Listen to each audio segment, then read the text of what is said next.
Bueno, queridos y queridas oyentes, aquí estamos entonces con la entrevista prometida. Estamos con la musicoterapeuta Claudia Mendoza, que es de La Rioja. Y como solemos hacer, no vamos a decir nosotros, no vamos a leer su vasto currículum, que seguramente estaríamos horas diciéndolo, sino que la vamos a empezar a escuchar a ella, le vamos a dar la bienvenida para que nos empiece a contar quién es Claudia Mendoza. Bienvenida, Claudia, ¿cómo estás? Bueno, ¿cómo estás? Muy bien. Yo, agradecida de estar sobreviviendo la pandemia, y de estar, haciendo cosas, porque sé que el hacer tiene que ver con la vida. Entonces, que estemos acá reunidas, pensando, hablando de la musicoterapia, de la gente, de las comunidades,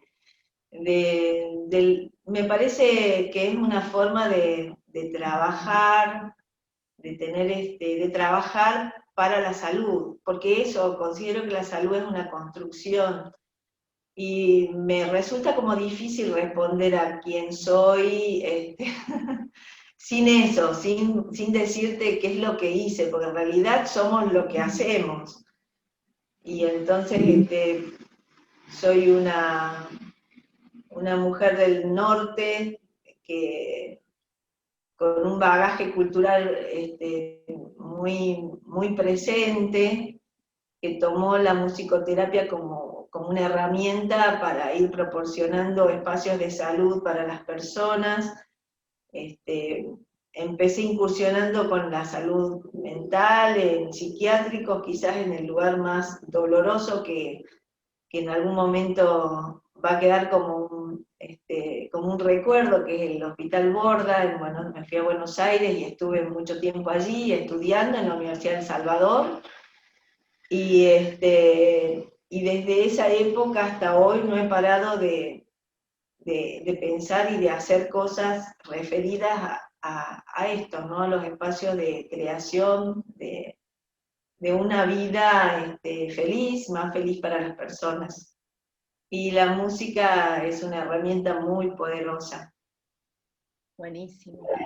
Así que musicoterapeuta que pasó largos años en Buenos Aires formándose, pero volvió a su provincia natal, a La Rioja, donde estás llevando a cabo diversas prácticas, que vos las llamás como comunitarias. ¿Cómo son esas Y prácticas? mira, hay un libro que nosotros los musicoterapeutas escribimos corporativamente gracias a Patricia Pelizari y a Ricardo Rodríguez, que son los que nos han hecho escribir a todos, de alguna manera, estas experiencias que fuimos reconstruyendo. Yo siento que la musicoterapia social y comunitaria se desprende de la práctica clínica, porque el sujeto que, que pide o que demanda la terapéutica empieza a ser un sujeto distinto al de la clínica convencional y empieza a ser un sujeto social, el que aparece demandando un ser escuchado, ¿no? Entonces, la musicoterapia comunitaria y la musicoterapia social cada vez más ocupa terreno, sin dejar de lado la clínica. Fíjate lo que está pasando ahora, que con la pandemia tenemos colegas como Karina Ferrari, que está haciendo clínica musicoterapéutica en hospitales, pero también se abre toda una posibilidad del trabajo social y comunitario con la gente que sale del COVID, que ella misma en una de las últimas notas comenta qué pasa con las personas que salen del dispositivo hospitalario y tienen que reinsertarse de nuevo a la vida, y cómo es de importante esta experiencia de la musicoterapia para reconectarse, ¿no? Sí, totalmente. Entonces también, así como en este momento tenemos los musicoterapeutas trabajando en los hospitales, sé que hay muchos colegas nuestros que están asistiendo a la gente en otros ámbitos que no son la clínica, y que son los musicoterapeutas que yo en ese libro menciono, que bueno, en áreas de urgencia, de catástrofe y y de violencia, ¿no? Porque en el caso mío yo me estoy especializando de alguna manera en lo que es violencia política, porque me inserté en el trabajo de derechos humanos con los juicios de la mega causa, pero yo me considero una militante de los derechos humanos. Como trabajadora de la salud, me parece que es imposible no estar ligado a eso, y desde ahí es que construí una cierta epistemología de lo que yo considero que se desprende de la musicoterapia social, que es este trabajo con víctimas, por ejemplo, del terrorismo de Estado, este, víctimas de delitos de lesa humanidad. ¿Eso lo estás haciendo en La Rioja en este momento? ¿Cuánto hace que lo venís haciendo? Mira, lo vengo haciendo desde el 2006, 2000, en realidad los juicios acá ya habían comenzado con la mega causa 1 cuando yo me incorporo, eh, y son equipos interdisciplinarios que trabajan con personas que van a declarar a los juicios y que necesitan una apoyatura para poder declarar de la mejor manera, porque se había dado el caso de Julio López en Buenos Aires, que desaparece en plena democracia. Entonces el Estado empieza a pensar que es tan importante generar cierta protección a las personas, y arma el dispositivo de verdad y justicia, que, que protege a las personas que van a declarar en los juicios, y por otro lado piensa en dispositivos de este tipo, ¿no? Es una experiencia para mí que marca un antes y un después a nivel profesional. Es una experiencia muy fuerte. Yo nunca había estado con personas víctimas de torturas, de violaciones y de todo tipo de atrocidades, que solamente las había leído en los libros de lo que fue el nazismo y lo que fueron los campos de exterminio. Entonces, una de las cosas que pude hacer como buena musicoterapeuta es como afinar el oído, pude como hacer un recorte, y la estrategia que utilicé para poder trabajar en este campo es justamente hacer el recorte en términos de escucha, sobre las cuestiones de la sonoridad, ¿no? Por ejemplo, los lugares, nosotros trabajamos con las víctimas antes de la declaración, durante la declaración, en el pleno juicio, y después acompañando el proceso posterior a la declaración.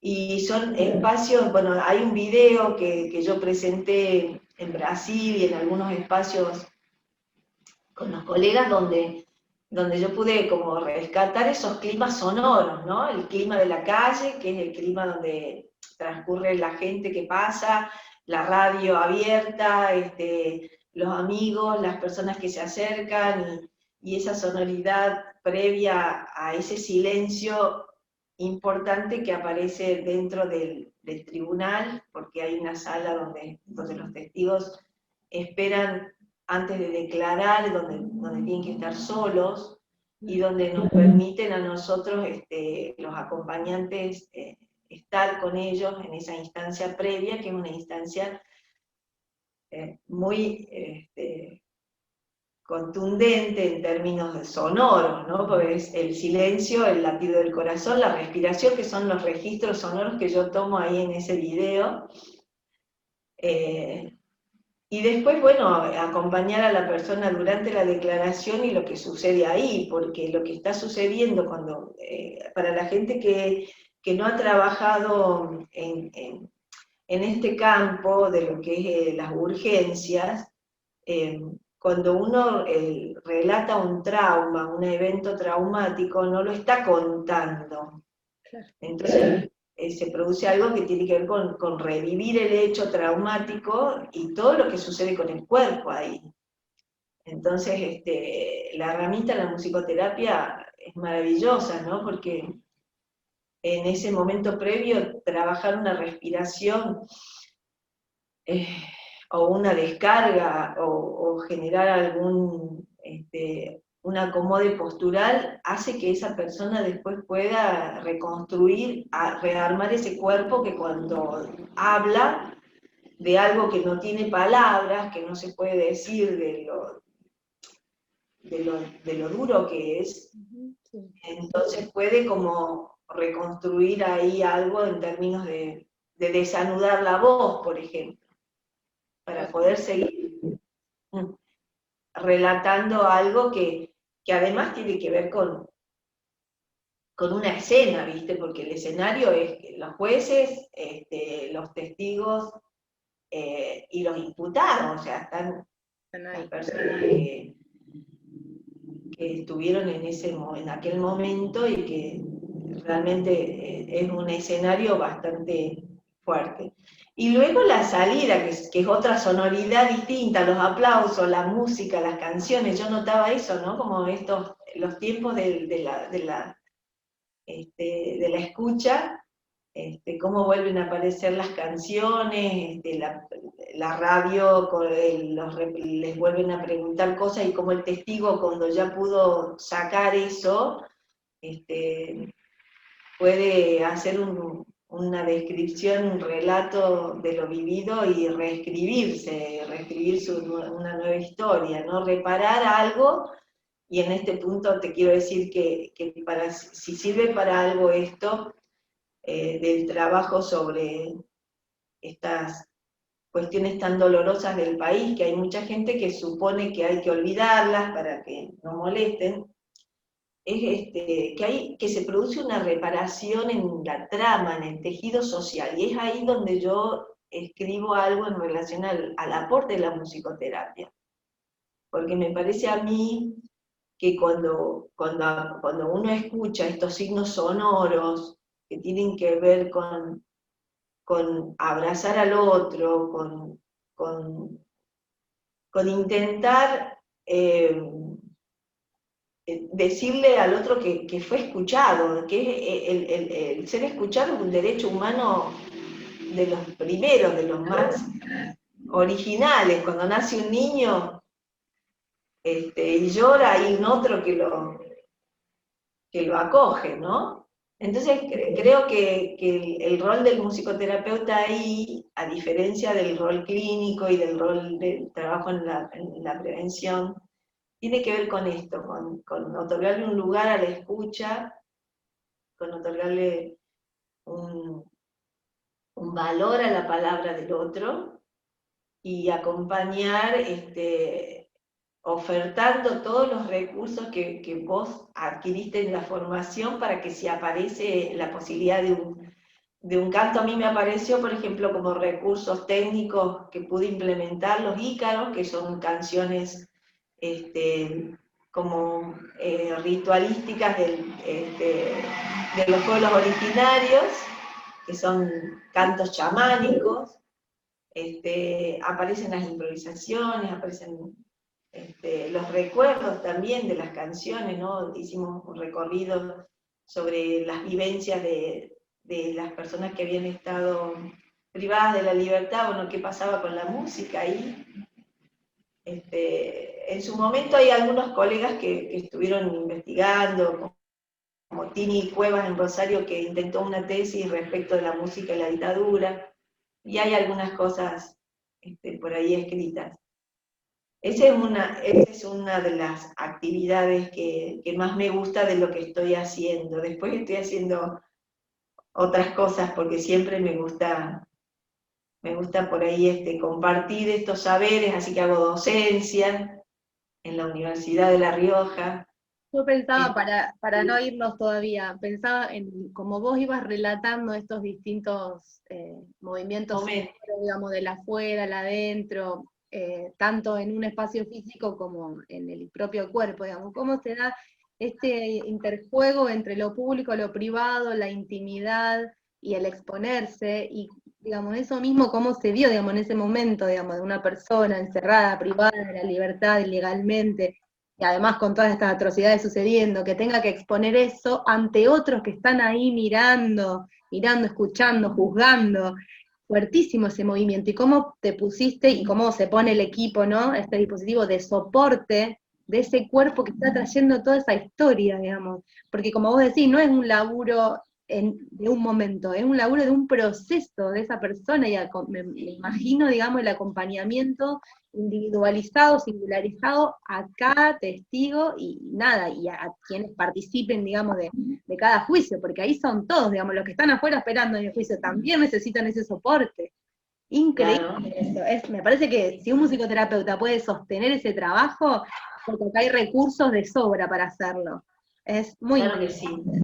Mira, ahora que en este tiempo de pandemia estamos capacitándonos con la gente del Centro Ulloa de Buenos Aires, y son todos los equipos son diferentes, ¿viste? Se configuran de manera diferente, pero creo que el único equipo que tiene musicoterapeuta es el de La Rioja, pero también abre esta posibilidad a que se abra ese espacio en otras provincias donde se están llevando a cabo los juicios.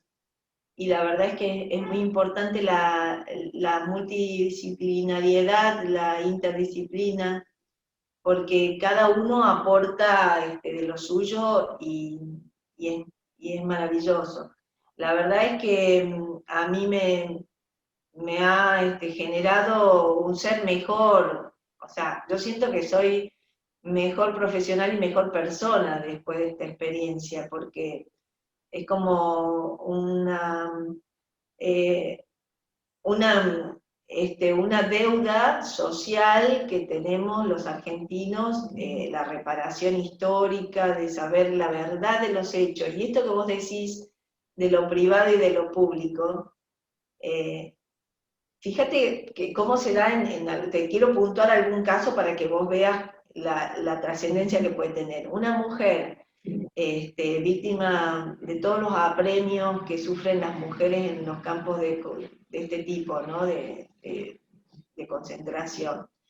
Que pueda relatar adelante de su familia una parte de lo que no cuenta, porque una persona que pasó por eso a los hijos generalmente no les contó por lo que pasó, ¿no? Si fue víctima de violación, y que los hijos puedan enterarse en esa instancia, a la vez arma un relato creíble, ¿entendés? Porque en el ámbito de la privacidad, del hogar, al no haber participado de la historia, de lo que fue ese momento, puede malinterpretarse, y que haya una persona como es un juez o como haya representantes de la justicia que digan, esto no debió suceder, esto le pasó a esta mujer, pero no debió pasarle, que ella se le produjo un aborto porque fue víctima de tortura, es un delito, y que ese delito se tipifique en este momento que se están diferenciando, porque al comienzo las mujeres relataban cosas de este tipo y parecía que estaban hablando de lo mismo, y en este momento, bueno, que se pueda tomar esto como un delito a la integridad sexual y que se abran nuevas causas en función del daño que producen estos hechos, porque como en todo, la mujer en esta época también tuvo como una connotación, una hazaña, un ensañamiento mayor, ¿no? Como víctima. Entonces, sí, la verdad es que son temas que a veces parecen lejanos por la historia, pero están súper ligados a la actualidad. Yo cada vez entiendo que esta actividad a mí me permite visualizar lo que es la violencia de género, por ejemplo, cómo está totalmente arraigado en la cultura un modelo que no se ha terminado de desestructurar en términos de violencia. Entonces, no es que estamos hablando, viste, de las violaciones a los derechos humanos, las víctimas, las mujeres del 76, del 75, del 85. No, estamos hablando de que hoy eso perdura, que hay aparatos que están intactos, que hay modelos de pensamiento que no se han variado. Sí, totalmente. Entonces, cuando muchas veces yo encuentro como cierta resistencia de las personas a hablar de estos temas, porque parecen temas antiguos, es como revolver el pasado, no sé qué, pero encuentro una grandísima conexión y una actualidad increíble en las mismas temáticas, ¿viste? Que tienen que ver con lo que hoy escuchamos de los femicidios, que tienen que ver con la violación de los derechos de los niños, de las personas, de la libre expresión, ¿viste? Sí, hemos incorporado lo peor, digamos, como ciudadanos. Tenemos lo bueno y lo malo, y esto es parte de nuestra historia, y no, por más que quede tapado bajo la alfombra, no quedamos exentos de esos modelos de pensamiento y esas formas de acción. Están en todos. Totalmente. Cuando vos estás en el Instagram o en el Facebook y te autocensurás, la autocensura es tremendo, ¿viste? Una cosa es la censura, cuando te bajan línea y dice, bueno, señores, acá en Facebook no se puede poner tal cosa, tal otra. ¿Qué pasa cuando vos te autocensurás pensando que lo que vos digas o hables o pongas puede generar tal impacto en el otro? Hay mucho de lo que nos quedó, de los miedos, que tienen que ver con esta brecha, con este agujero que se abrió en la libertad de expresión en esa época y que perdura en muchas generaciones. Quizás los más jóvenes, por eso también en las redes vos podés ver que son más atrevidos o avesados, la generación, los adolescentes con los TikTok y todo eso, como que no están pensando que no pueden mostrar la casa, que no pueden mostrar el perro, que digo, hay como una libertad pero hay mucha otra gente que se autocensura en las redes. Sí, ¿sabés en qué pensaba? Pensaba en los graffiti. Porque bueno, cuando Ah, yo era más joven, mucho más joven, que todavía no estaba el Facebook, recuerdo que en la primaria, de hecho, trabajábamos los graffiti. Y bueno, desde ese momento que lo trabajé en la primaria, no dejo de ver estas paredes que siempre están escritas, ¿no? Más allá, digamos, de estas últimas marchas sobre, nada, basta de violencia y basta de violentarnos y matarnos a nosotras amadas mujeres, sí. estas pintadas que parece ser que son, que dicen algo que no se puede decir, porque es violenta Exacto, esa pintada responde a lo mismo, digamos, y tal vez es algo que está dicho con libertad, y es exacto. Bueno, fuerte, el y arte, se busca que tenga impacto, y bueno, tiene que ver con eso, y la gente no lo puede ver, no lo puede escuchar, digamos, es más fuerte eso que maten a una vecina, es increíble. bueno, a los filósofos los llevaban a la muerte por hacer pensar a la gente, digo, justamente es eso, lo han dicho los grandes filósofos, es decir eso que nadie quiere oír, o que nadie quiere ver, en el caso de los grafitis, mostrarlo. Pero el arte, bueno, ahí es donde veo que la musicoterapia tiene ese gran potencial, ¿no? Porque el arte en sí y la música no escapa de ahí, y la musicoterapia toma el elemento música como una herramienta terapéutica, pero digo, cómo el arte siempre ha sido el que ha roto ese esquema de lo no dicho, ¿no? De lo que no se puede decir. Y todas las manifestaciones son importantes, todas las manifestaciones artísticas.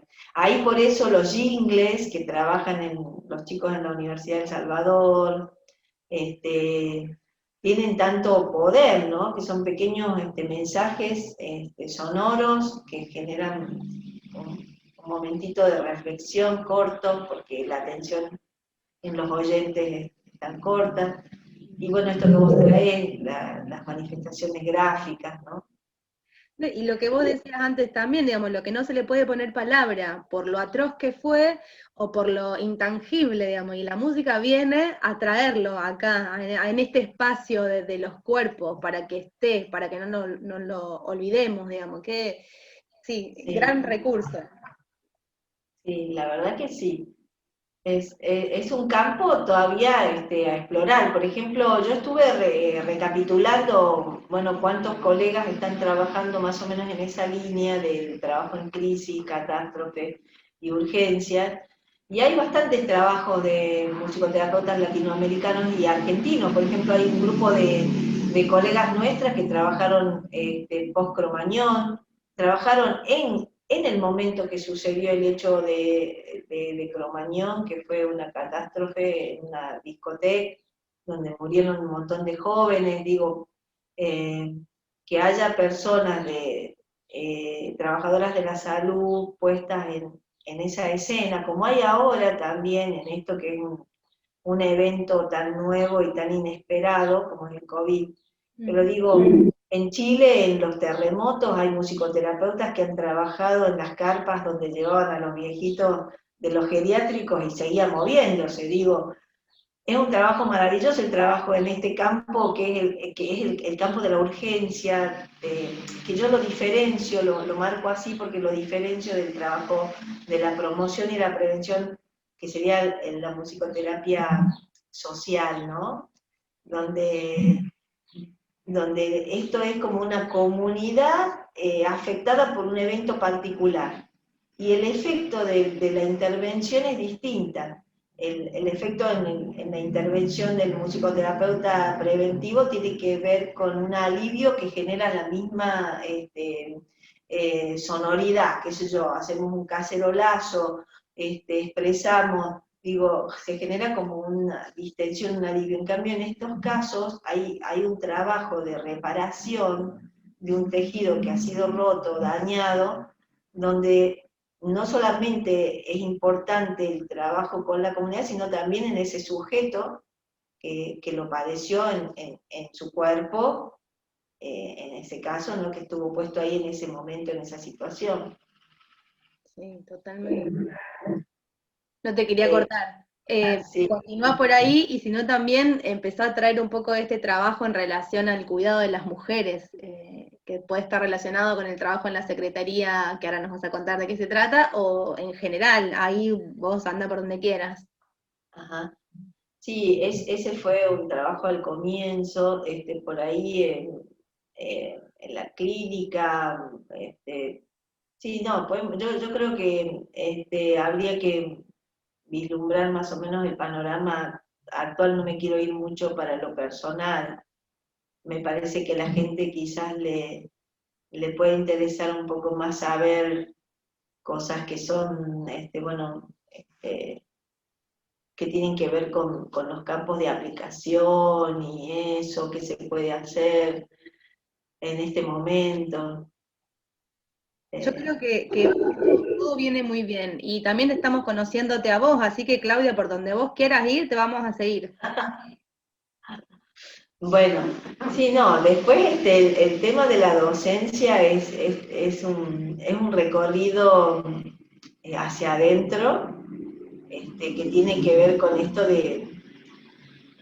también de cambiar parámetros y de concepciones acerca del rol docente. Por ejemplo, hay muchos colegas que hacen docencia en la universidad y yo lo hacía quizás de una manera copiando modelos, ¿no? Modelos que hemos tenido, esos maestros que nos han impactado y que seguramente nos dieron esa modalidad de enseñar, pero también ahí fue un cambio profundo en mí, el hacer este último tiempo me estuve formando para ser docente universitaria, y entonces me encontré con esto, ¿no? Con cómo uno va reproduciendo modelos de enseñanza y cómo la musicoterapia, en el caso nuestro, nos ha permitido explorar aspectos que hacen a la desestructuración de los espacios, qué sé yo, a no trabajar de la manera convencional, que yo el alumno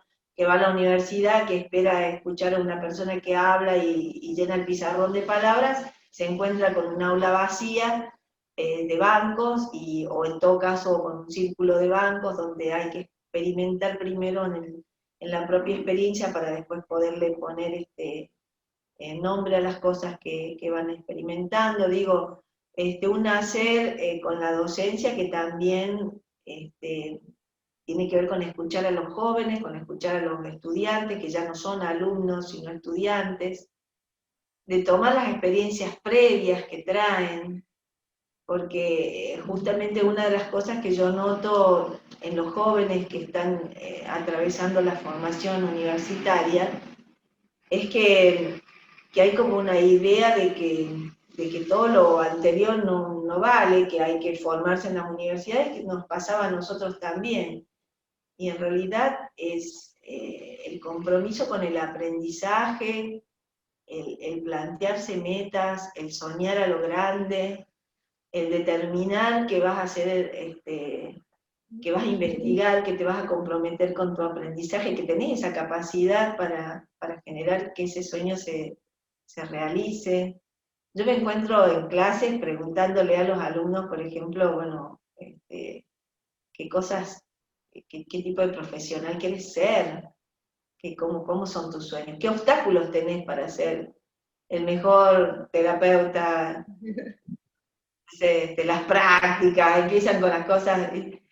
Y en realidad en este momento es un momento que me sorprende a mí la respuesta de los pibes, porque si bien la virtualidad para los más pequeños es realmente un obstáculo, porque los niños pequeños yo considero que son los que más están sufriendo la pandemia en términos de aislamiento, en términos de aprendizaje, digamos, porque un niño de 5 años lo que necesita es estar con otro niño y jugar y que la maestra lo contenga y suplante a su mamá, pero en la etapa de la universidad se generó como un cambio que al principio es chocante, pero que muestra la capacidad y la potencialidad de cada sujeto que se presta a aprender, ¿no? A conocer.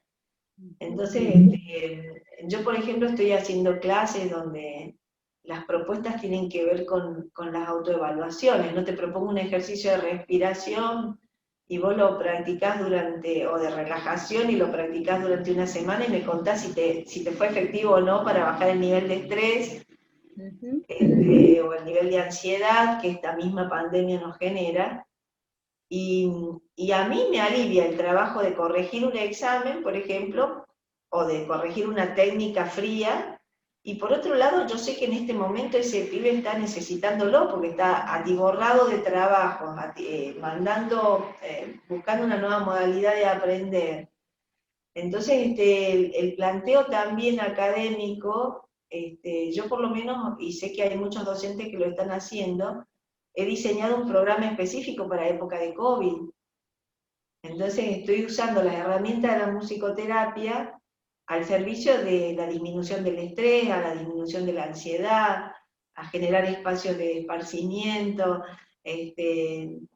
a proporcionarle salud en lo posible y nuevas perspectivas en este momento tan crucial, ¿no? Sí, totalmente.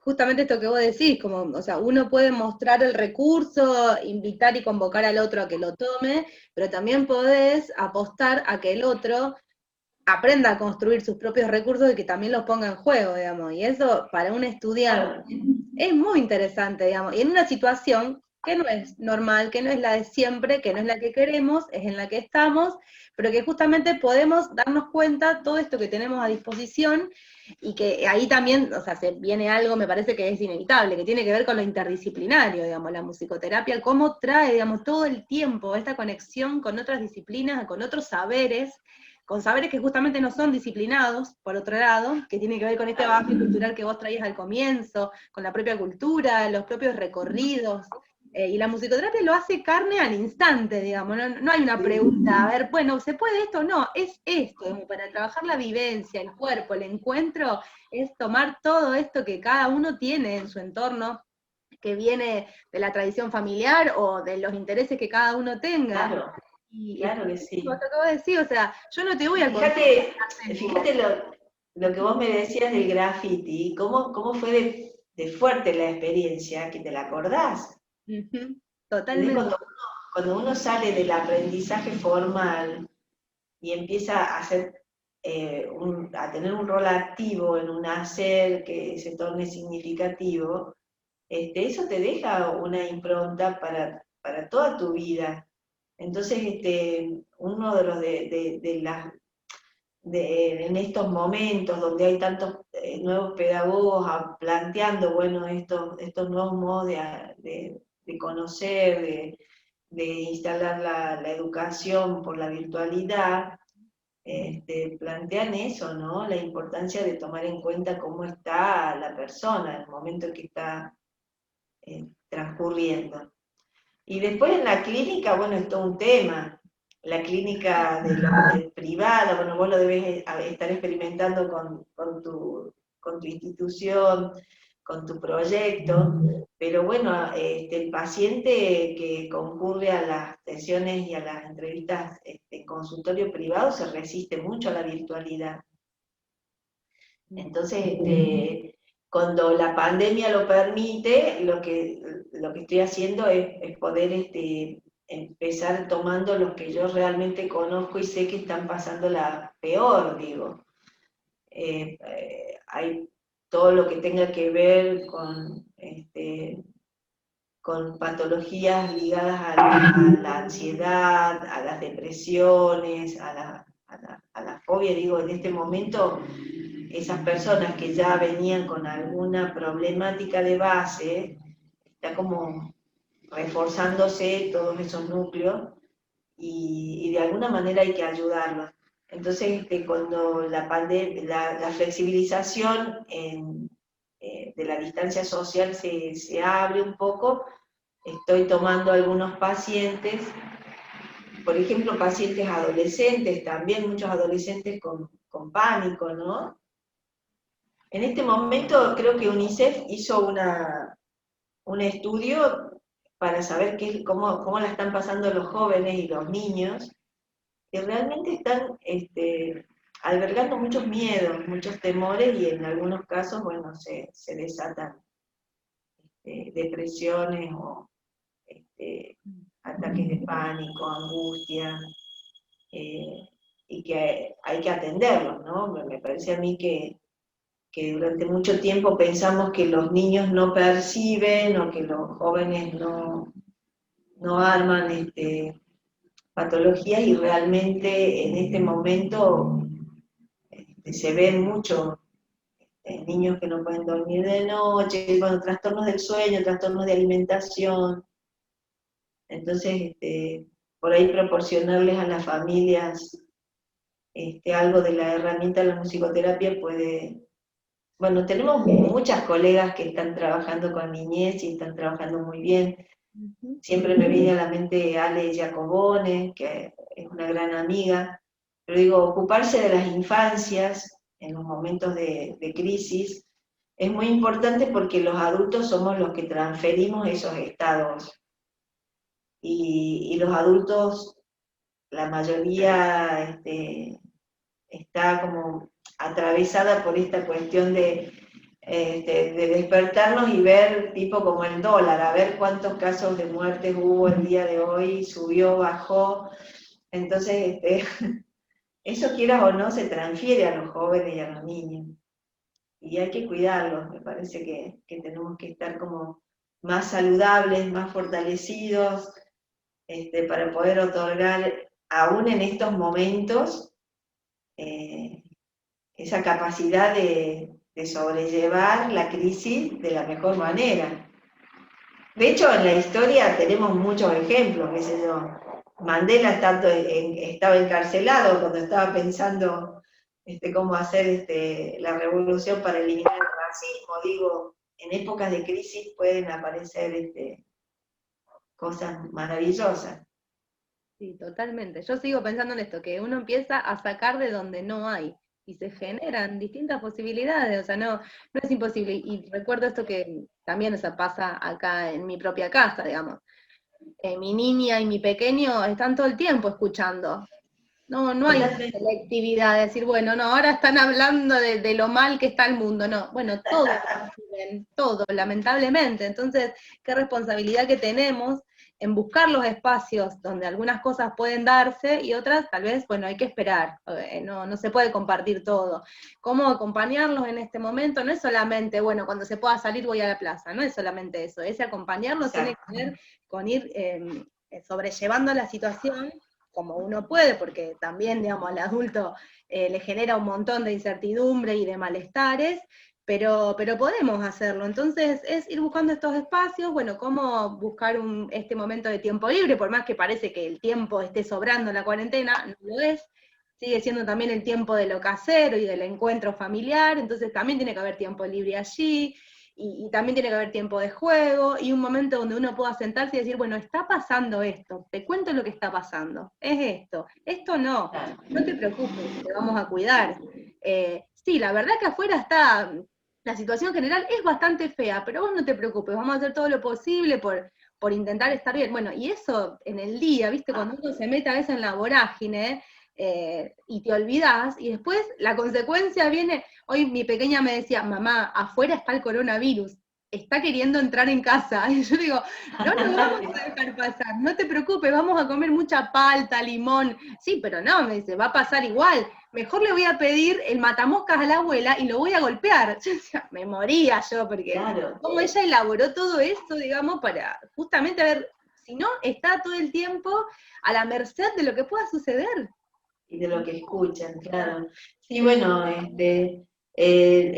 trabajar para estar saludables nosotros, porque a veces sin decir nada estamos diciéndoles todo, entonces ellos perciben nuestros miedos, nuestras tensiones, nuestra acumulación de trabajo, y me parece a mí que armarle una temporalidad, como vos planteabas, dentro de la rutina diaria, y con elementos conocidos, porque la música tiene esta característica, que es un elemento de la vida cotidiana, o sea, es algo de lo que la antigua vida, de antes de la pandemia, tenía, la música, el baile, son elementos de la cotidianidad que hacen a que ese niño se sienta más seguro, más y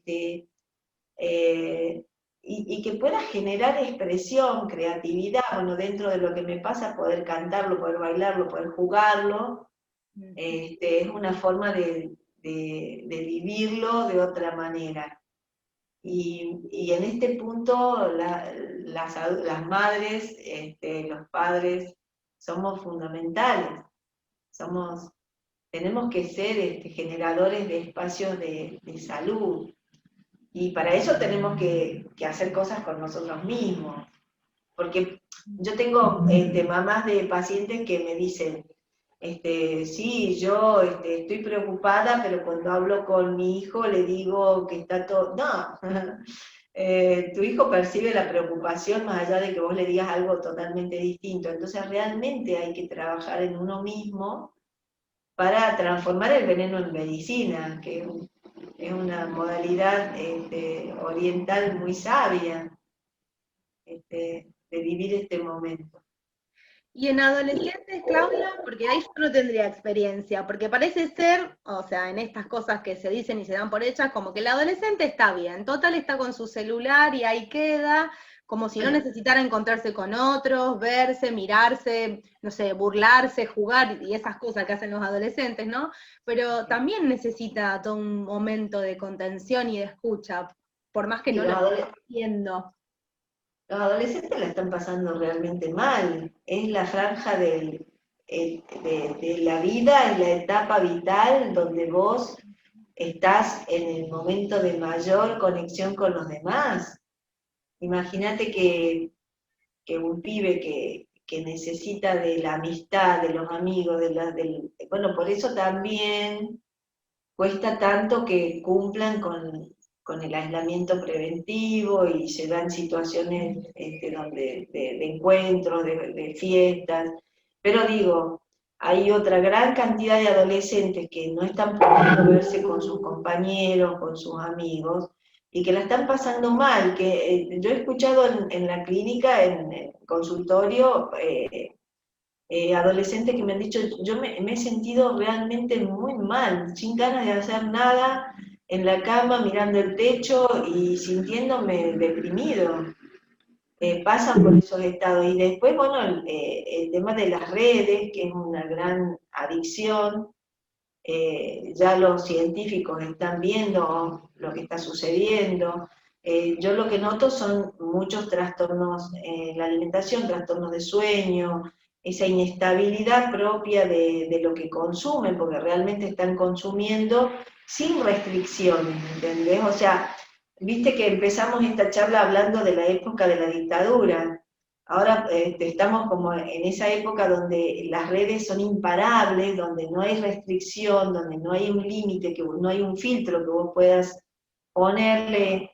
Por más que le pongas el filtro a los niños, también hay otros que se encargan de decir cómo hacer para sortear ese filtro.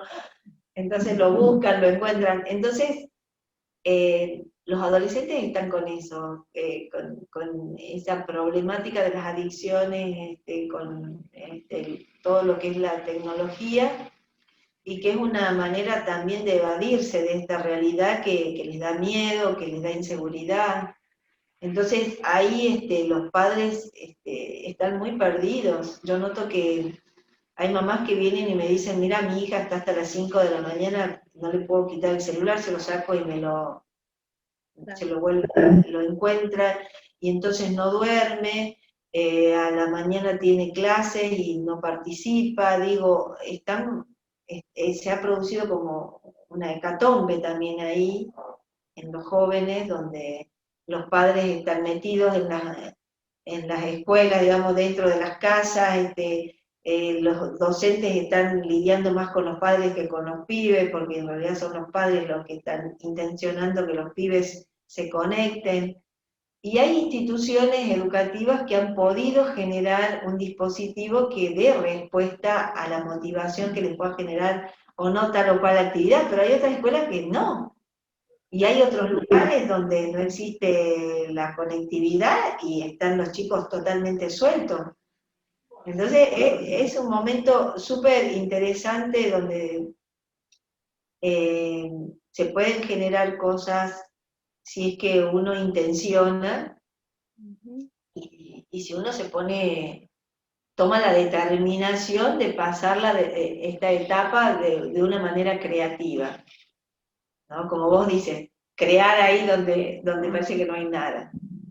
Y igualmente también pensaba en esto, que por ahí en esta misma charla estamos hablando de situaciones en las que hay mamá, hay papá, hay casa, hay techo, hay alimento, hay escucha, y es solamente como, bueno, esto, buscar algunos recursos creativos. Y sabemos que hay situaciones en las que no es que no hay un celular para conectarse, no hay nada, o Nada. una sola mamá, o hay una sola habitación y muchas personas conviviendo. Entonces sabemos que eso también está presente, y a mí me pasa que cada vez que voy charlando así con los entrevistados en esta situación de cuarentena, no es que sea difícil, pero uno habla de lo cercano, de lo que tiene, y está toda esta otra parte que está presente, que es de Argentina, que es de cada ciudad, en la que sabemos que la desigualdad social y las pocas condiciones de acceso a lo básico, educación, salud, alimento, vivienda, no está saldado, y se ve que cada vez se abre más, digamos, esa es la brecha que cada vez nos separa más,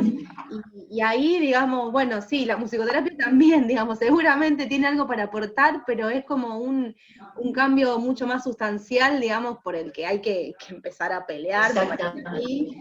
Y nada, y como vos decías, como trabajadores de la salud, yo creo que estamos disponibles y dispuestos a eso, porque sabemos que muchas veces, como vos decías, hay patologías que aparecen, o sea, en tu experiencia en los psiquiátricos, esas patologías no son orgánicas, o sea, sí, digamos, hay muchas cuestiones que tienen que ver con lo contextual, con lo pequeño, digamos, del entorno de la persona, pero muchas veces, digamos, cómo esa patología en la persona, cómo se encuentra, no tiene que ver en sí, digamos, con esa situación, sino con todo lo que está en el alrededor, el acceso a la contención, a la compañía, y cómo todo eso se exacerba y una persona queda en un manicomio. 2020 sin manicomios, no, la verdad que no, ya estamos en el 2020, es 2020 con pandemia, o sea, y cómo todo ese cambio, digamos, si no empezamos a abrir un poquito más la mirada, que es una mirada clínica también, pero no queda en el consultorio ni en el trabajo uno a uno, sino que pensar más en la comunidad para empezar a mover un poco esto, porque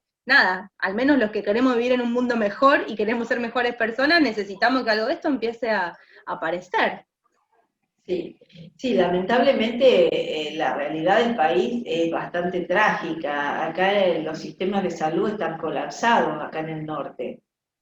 Entonces, esto quiere decir que los protocolos que existen en relación a cómo los médicos deciden la vida de uno sobre el otro que ingresa, o sea, cómo esto que parece que estaba lejos, en Jujuy ya lo están implementando, digo, es una catástrofe sanitaria bastante grave. Entonces, cuando no hay un recurso como agua, que es fundamental para higienizarse las manos, o para tener, o no tiene un barbijo, o no se lo proporcionan, entonces es muy difícil. Acá el Estado ha tenido que salir a llevarle comida a la gente, porque como está totalmente, nosotros estamos en la fase A, en la primera fase 1, digamos, donde la restricción es total, entonces no hay actividad comercial, los comerciantes están protestando, digo, pero hay una situación sanitaria que ha excedido todo lo esperado, entonces para que no se produzca una catástrofe total, se vuelve a fase 1, pero con todos los condimentos que esto tiene, ¿no? La resistencia de la misma gente, porque hay mecanismos que ya lo han estudiado los sociólogos que tienen que ver con la negación. Hay de última, uno empieza a pensar, bueno, ¿qué pasa que la gente no cree que estamos pasando un momento tan crítico? Y bueno, la negación funciona. Cuando alguien te dice, mira, vamos a estar mejor, esto va a pasar, en vez de funcionar como una motivación, la persona refuerza esto de la no. Bueno, está todo bien, está todo bárbaro, no pasa nada, salimos al parque, salimos, nos juntamos en las casas y ha habido fiestas, celebraciones, cumpleaños, donde se han agrupado un montón de personas. Digo, el mecanismo de la negación y de la proyección, por eso cuando el gobierno dice algo en relación al cuidado, yo me opongo y me enojo, y la reacción violenta es un mecanismo proyectivo de eso que quiero negar. Yo no quiero que vos me digas que estamos mal. Entonces lo niego, y entonces me enojo con vos porque vos no me dejás salir.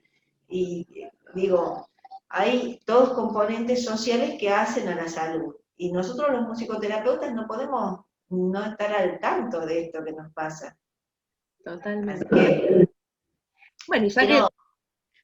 sí, Y bueno, no, por suerte yo siempre pienso, a mí la música me ha salvado la vida muchas veces, esta vez también lo está haciendo, porque puedo calibrar mi estado anímico, si puedo conocer, bueno, este, la música que me tranquiliza, la música que me pone las pilas, entonces me parece que son pequeñas ayudas y grandes en los momentos donde uno necesita llevar un aliento al otro, ¿no? totalmente. Bueno, y ya que la trajiste, o sea, y para ir cerrando, a mí me encantaría que cuentes, que lo digas, como lo consideres vos, ¿qué es la musicoterapia para vos? ¿Qué musicoterapia podríamos traer hoy acá en este momento? Que sabemos que no es la misma que tal vez podrías definir en otro momento, pero bueno, hoy ahora, ¿qué podrías decir sobre musicoterapia? Y yo pienso que es una herramienta poderosa en todos los momentos de la vida de las personas, y más en los momentos de crisis.